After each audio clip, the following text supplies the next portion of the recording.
Neke žene vole molitvom. Mjera njihove ljubavi je molitva. Drugačije ne bi znale. Mimo svih velikih riječi o ljubavi, nije to za njih. Znam, imala sam takvu. Molila se drugačije od svih drugih vjernica. Sasvim drugačije.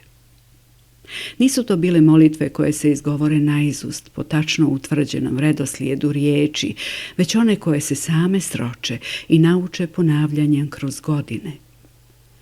Uvijek izmijenjene nekom novom brigom i promislima, liče na šapat koji skoro prelazi u tišinu, jer vjeruje da Bog čuje i zna sve njene misli, sluti da nije njemu nužda da čuje.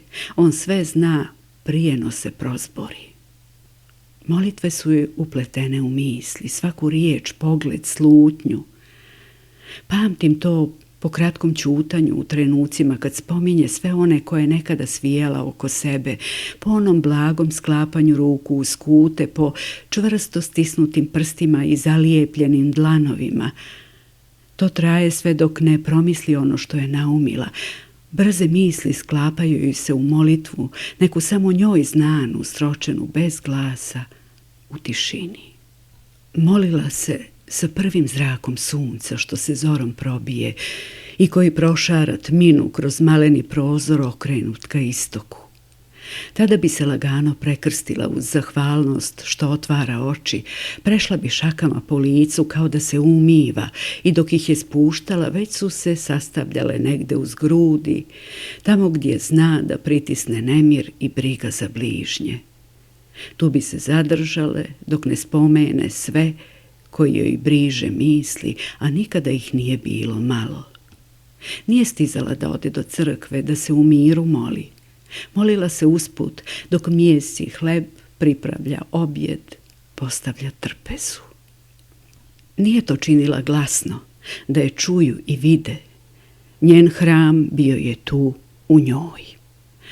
Povazdan je u njemu konačila. Rijetko, skoro nikad nije tražila da Gospod nešto njoj udijeli. Molila je uvijek za druge, da čuva i sačuva njene najmilije. Niti je molila da joj podari preko onoga što već ima, samo za toliko da ima da pruži i bila zahvalna koliko god da dobije. Nečije malo, bilo je njeno mnogo. Vazda pripravna i svemu naredna da izdrži sve što joj donese taj dan. Ako postoji riječ kojom je mogla da takne sve one o kojima je ljubavlju brižila, bila bi to molitva. Voljela je molitvom.